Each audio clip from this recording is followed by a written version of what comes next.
Урматтуу кыздар, силер жетишинче сулуу эмессиңер. Мындай билдирүү сага ар күнү маалым. Бирок аны сен байкабайсың. Балким, бул нерсени айтуу менин ишим эместир.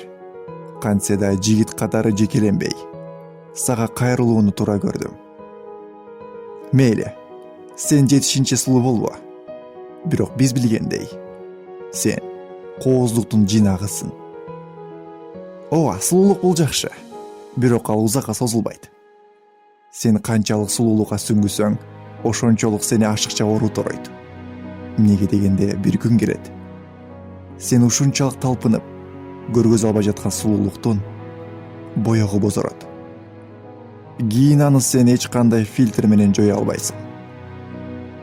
Бул кайрылуу табияттын тартибиндеги көрүнүш эмес. Бул азыркы учурда сени алданып аткан жасалма тартип. Байкасаң, сен ар кайсыл социалдык тиркемени шилтеп, өзүңдү ал кызга, бул кызга салыштырып, алардын жашоосу сага экрандан укмуш болуп көрүнүп, депрессиянын уусун ичип, аң сезимиңде оорулуу болуп бараткандайсың. Кымбаттуу карындаш, кулак сал. Сени алдап атышат. Куурчак сымал сени менен топташ ойноп, сен сезген стресс, ызаланган депрессия, биполярдык оору, көрө албастык, атаңдашуу, анык ошол компаниялардын сенин башыңа киргизген ыплас, оюн ыкмалары. Кымбаттуу кыздар, ойлонуп көргүлөчү. Эмнеге алар бул тиркемени Instagram деп атады? Эмнеге дегенде акронимдик инста сөзү заматта, тездикте дегенди билдирет. Ал эми грамм, сен билгендей, массалык бирдик. Эми карасаң, ар бир лайк бул сага утурумдук ийгилик. Канчалык андан көп алсаң, ошончолук кайра-кайра тиркемеге кайткың келет. Бирдемесиңе түштү? Жок, бул кокустук эмес. Бул цифровой наркотик. Мындай жаатта бизди цифровой наркоманга айлантуу максатында нечендеген психолог, диджитал эксперттер иш жүргүзөт. Аларга багынган эң аялуу, эң эмоционалдуу катмар булар силер, кыздар.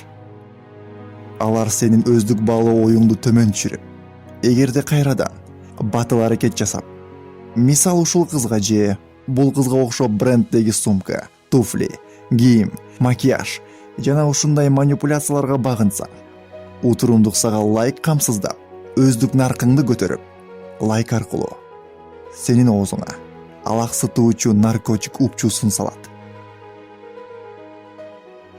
Алдама тиркемени аралап барактайсың. Алар сени чочколой багып, капчыктарын толтуруп атышат. Кечиресиң карындаш, эгерде орой айтсам. Бирок эмнеге алар социалдык тиркемесин барактоону фид деп атады? Эмнеге дегенде фид бул тоют, жем дегенди билдирет.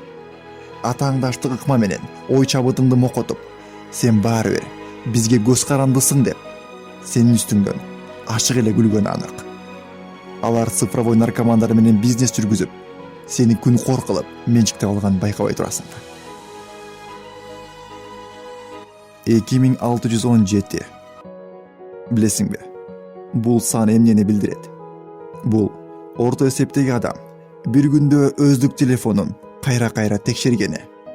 Миллион деген адамдар ким, канча катталуучу, канча лайк болду деген синдром менен ооруйт. Сенин социалдык желеңде нечен катталуучуң бар? Бирок айтчы, анда эмнеге дагы деле жалгыздыкты сезесиң? Кымбаттуу кыздар, мунун баары алдын ала иштелип чыккан. Эгер сен өзүңдү сүйсөң, уникалдуу экениңе ишенсең, эч кандай жарнактарга моюн сунбасаң, алар андан пайда нарк, акча таба алмак эмес. Көрдүңбү, алар үзүр олжо таппайт эгерде сен идеалдуусун, сен жетишинче сулуусун десе. Менин бул кайрылуумдун максаты лайк алуу эмес. Бир гана максат чындыкты айтуу, ал эми чындык. Сага идеалдуу каш жасатуу, каректин нурун тоскон линза тагуу, тишти химиялык жол менен агартуу, пластика, акыркы детокс программаларын колдонуу. Мунун баары сага кереги жок. Сен өзүң өзөктөн, өзгөчө табияттан идеалдуусун.